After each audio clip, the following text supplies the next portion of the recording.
नमस्कार दोस्तों, मैं परम आनंद आप सभी दोस्तों का बहुत बहुत स्वागत। दोस्तों, आज इस वीडियो के माध्यम से हम लोग अध्ययन करने वाले हैं सल्तनत काल। और सल्तनत काल को मतलब शुरू करेंगे, इस वीडियो के माध्यम से आज शुरू करेंगे। और इसमें सल्तनत काल में देखेंगे कि दिल्ली का सल्तनत काल, इसमें किन किन वंशों के द्वारा शासन किया गया और कौन से वंश सबसे पहले शासन किया और कौन से वंश सबसे बाद में शासन किया और किस क्रम में शासन किया, इन सभी बिंदुओं को हम लोग आज बारीकी से देखेंगे। तो दोस्तों चलिए शुरू करते हैं। सल्तनत काल, दिल्ली का सल्तनत काल जो है, इसका अवधि अगर देखा जाए, दिल्ली का सल्तनत काल का अवधि कितना है, तो दिल्ली का सल्तनत काल का अवधि 1206 ईस्वी से लेकर 1526 ईस्वी तक। 1206 ईस्वी में दिल्ली का सल्तनत काल शुरू होता है और सल्तनत काल का शुरुआत होता है, कब होता है? 1206 ईस्वी में शुरुआत होता है इसका। और इसका पतन कब होता है? सल्तनत काल का पतन कब होता है? तो 1526 ईस्वी में। कब होता है? 1526 ईस्वी में, जब इब्राहिम लोदी और बाबर के बीच युद्ध होता है। 1526 ईस्वी में पानीपत का प्रथम युद्ध, पानीपत का प्रथम युद्ध कब होता है? 1526 ईस्वी में बाबर एवं इब्राहिम लोदी के बीच, बाबर और इब्राहिम लोदी के बीच होता है। उस समय बाबर के द्वारा इब्राहिम लोदी को मार दिया जाता है और दिल्ली सल्तनत का पतन हो जाता है। उसके बाद दिल्ली पे शासन किसका आता है? तो मुगलों का शासन आता है, मुगल का शासन आता है। तो ठीक है, अभी हम लोग शुरू करते हैं 1206 ईस्वी में। देखते हैं कौन कौन से वंश दिल्ली सल्तनत पर शासन किया, किस किस वंश के द्वारा शासन किया गया, दिल्ली सल्तनत पर शासन किया गया, इसको देखते हैं। देखिए, सबसे पहला आता है गुलाम वंश। दिल्ली सल्तनत पर शासन करने वाला सबसे पहला वंश कौन है? गुलाम वंश। सबसे पहला वंश गुलाम वंश। उसके बाद आता है खिलजी वंश, उसके बाद आता है तुगलक वंश, उसके बाद सैयद वंश, उसके बाद लोदी वंश। ठीक है, तो इस प्रकार से कितना वंश हो गया?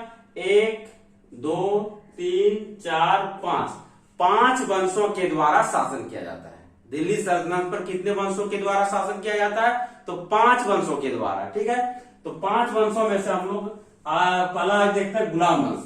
गुलाम वंश को जो है, गुलाम वंश को दास वंश भी कहा जाता है। गुलाम वंश को दास वंश भी कहा जाता है। ठीक है, और इसका एक और नाम मामलुक वंश है। तो गुलाम वंश को दास वंश क्यों कहा जाता है, गुलाम वंश क्यों कहा जाता है? क्योंकि गुलाम वंश का जो संस्थापक है, संस्थापक इसका कौन है? इसका संस्थापक है कुतुबुद्दीन ऐबक। गुलाम वंश का संस्थापक कौन है? तो गुलाम वंश का संस्थापक कुतुबुद्दीन ऐबक था। कौन था? कुतुबुद्दीन ऐबक था। ठीक है, और कुतुबुद्दीन ऐबक कौन था? तो कुतुबुद्दीन ऐबक मोहम्मद गोरी का गुलाम था। मोहम्मद गोरी का गुलाम था। ठीक है, मोहम्मद गोरी का गुलाम था। ठीक है, इसीलिए कुतुबुद्दीन ऐबक के द्वारा जिस वंश का स्थापना किया गया उसको गुलाम वंश कहा जाता है। ठीक है, गुलाम वंश कहा जाता है और दास वंश भी कहा जाता है। दास वंश, मामलुक वंश, इसका मतलब तीनों एक ही है। गुलाम वंश बोले या फिर दास वंश या फिर मामलुक वंश, तीनों एक ही है। ठीक है, तो 1206 ईस्वी में, कब? 1206 ईस्वी में कुतुबुद्दीन ऐबक के द्वारा किस वंश का स्थापना किया जाता है? तो गुलाम वंश का। ठीक है, तो दिल्ली सल्तनत, यहाँ पे सवाल होता है कि दिल्ली सल्तनत पर सबसे पहले शासन करने वाला शासक कौन था? तो सबसे पहले शासन करने वाला शासक कुतुबुद्दीन ऐबक। कौन था? तो कुतुबुद्दीन ऐबक। ठीक है, इसके बाद देखते हैं कुतुबुद्दीन ऐबक जो है तुर्की राज्य का संस्थापक कहा जाता है। मतलब दिल्ली में राज्य स्थापित करने के मामले में देखा जाए, तुर्की राज्य का संस्थापक किसको कहा जाता है? कुतुबुद्दीन ऐबक को कहा जाता है। ठीक है, किसको? कुतुबुद्दीन ऐबक। ठीक, नेक्स्ट आगे देखते हैं। तो जब 1206 ईस्वी में कुतुबुद्दीन ऐबक के द्वारा गुलाम वंश का स्थापना करता है, उसके बाद राजधानी कहां बनाता है? लाहौर को अपना राजधानी कुतुबुद्दीन ऐबक कहां बनाता है? लाहौर को बनाता है। लाहौर में अपना राजधानी बनाता है। ठीक है, और राज्याभिषेक इसका कब होता है? 1206 ईस्वी में। मतलब ऐसा आप कह सकते हैं कि 24 जून 1206 ईस्वी को राज्याभिषेक होता है कुतुबुद्दीन ऐबक का। ठीक है, ऐबक को इसका एक उपनाम है लाख बख्श कहा जाता है। ऐबक को लाख बख्श कहा जाता है क्योंकि कुतुबुद्दीन ऐबक जब भी दान देता था तो लाखों में दान देता था। लाखों में दान देने वाला शासक कहा जाता है। लाखों में दान देने वाला शासक किसे कहा जाता है? तो कुतुबुद्दीन ऐबक को कहा जाता है। इसे कहा जाता है कुतुबुद्दीन ऐबक को कहा जाता है, इसलिए इसको लाख बख्श भी कहा जाता है। कुतुबुद्दीन ऐबक को लाख बख्श भी कहा जाता था। क्या कहा जाता था? लाख बख्श। ठीक है। और कुतुब मीनार का, दिल्ली में जो कुतुब मीनार है, कुतुब मीनार का निर्माण कार्य शुरू करने वाला शासक कौन था? निर्माण कार्य शुरू करने वाला शासक कौन था? तो कुतुबुद्दीन ऐबक था। कौन था? कुतुबुद्दीन ऐबक। कहां पर? दिल्ली में, दिल्ली का कुतुब मीनार। ठीक है। और इसका निर्माण को पूरा करने वाला, कुतुब मीनार का निर्माण कार्य पूरा करने वाला कौन था? तो इल्तुतमिश था। कौन था? इल्तुतमिश। इल्तुतमिश के द्वारा कुतुब मीनार का निर्माण कार्य को पूरा किया गया, शुरू किया गया कुतुबुद्दीन ऐबक के द्वारा। कुतुबुद्दीन ऐबक के द्वारा शुरू किया गया और पूरा काम किसने करवाया? तो इल्तुतमिश ने करवाया। ठीक है। नेक्स्ट देखते हैं कि कुतुबुद्दीन बख्तियार काकी के नाम पर, ठीक है, कुतुब मीनार किसके नाम पे बनवाया गया था? तो कुतुबुद्दीन बख्तियार काकी के नाम पर ही कुतुब मीनार का निर्माण कार्य शुरू किया गया था। किसके द्वारा? कुतुबुद्दीन ऐबक के द्वारा। ठीक है। आगे है कि कुवात उल इस्लाम। क्या है?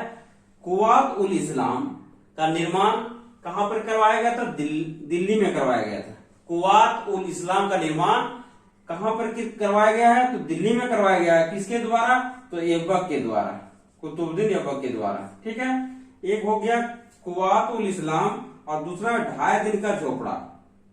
2.5 दिन का झोपड़ा का भी निर्माण किसके द्वारा करवाया गया था? तो कुतुबुद्दीन ऐबक के द्वारा करवाया गया था। कहां पर करवाया गया था? तो अजमेर में करवाया गया था। ऐसा कहा जाता है कि जिस जगह पर अभी 2.5 दिन का झोपड़ा जो है अवस्थित है, जिस जगह पर 2.5 दिन का झोपड़ा अवस्थित है, उस जगह पर पहले क्या था? संस्कृत विद्यालय था। एक बहुत प्रसिद्ध संस्कृत विद्यालय उसी जगह पर था। उसी को, संस्कृत विद्यालय को तोड़कर 2.5 दिन का झोपड़ा बनाया गया है। ठीक है।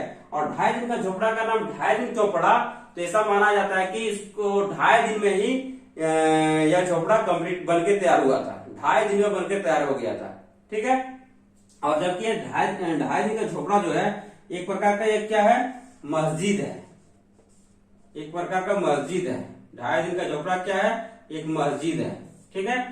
नेक्स्ट देखते हैं कि कुतुबुद्दीन ऐबक का मृत्यु कब होता है? तो कुतुबुद्दीन ऐबक का मृत्यु 1206 ईस्वी में इसका राज्याभिषेक होता है। गुलाम वंश का स्थापना करता है 1206 ईस्वी में। ठीक 4 साल बाद 1210 ईस्वी में, ठीक है, 1210 ईस्वी में चौगान खेलते हुए, चौगान को अभी क्या कहा जाता है? पोलो कहा जाता है। चौगान को अभी पोलो कहा जाता है। ठीक है। चौगान खेलते हुए लाहौर में घोड़े से गिरकर इसका मृत्यु हो गया था। कुतुबुद्दीन ऐबक का मृत्यु कैसे हुआ था? किस खेल को खेलते हुए हुआ था? तो चौगान खेलते हुए। चौगान नहीं रहेगा तो पोलो खेलते हुए। किस पशु के ऊपर से गिरकर इसका मृत्यु हुआ था?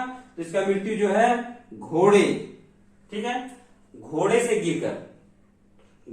गिरकर इसका मृत्यु हुआ था। इसको कहां दफनाया गया था? तो लाहौर में दफनाया गया था। कहां पर? लाहौर में दफनाया गया था। ठीक है। आगे देखते हैं कि इसका उत्तराधिकारी जो है 1210 ईस्वी में इसका मृत्यु हो जाता है। तो इसका उत्तराधिकारी, इसका पुत्र जो है आराम शाह था। कौन था? आराम शाह। तो आराम शाह को ही इसका उत्तराधिकारी बनाया गया और मात्र 8 महीना इसका शासन है। आराम शाह का जो है शासन 8 महीना ही रहता है। ठीक है। इसके बाद इल्तुतमिश आ जाता है। ठीक है। तो हम लोग क्या देखें कि 1206 ईस्वी में कुतुबुद्दीन ऐबक ने गुलाम वंश का स्थापना करता है और 1210 में इसका कुतुबुद्दीन ऐबक का मृत्यु हो जाता है। ठीक है। और गुलाम वंश का शासनकाल कितना रहता है? 1206 से लेकर 1290 तक। 1206 ईस्वी से लेकर 1290 ईस्वी तक रहता है। ठीक है। इसके आगे वाले वीडियो में हम लोग क्या अध्ययन करेंगे? इल्तुतमिश के बारे में अध्ययन करेंगे। क्या करेंगे? इल्तुतमिश के बारे में अध्ययन करेंगे। ठीक है। तो इस प्रकार से हम लोग एक एक पॉइंट को, एक एक बिंदु को देखते हुए आगे बढ़ना है ताकि एक भी चीज छूटना नहीं चाहिए। मतलब जैसा एग्जाम में पूछा जाता है उस लेवल का हम लोग को तैयारी करना है। ठीक है, तो दोस्तों आप लोगों से उम्मीद करते हैं, आशा करते हैं कि आप लोगों को यह वीडियो बहुत ही अच्छा लगे। अगर अच्छा लगता है तो लाइक कीजिए, कमेंट कीजिए और हमारे यूट्यूब चैनल को सब्सक्राइब कीजिए। धन्यवाद।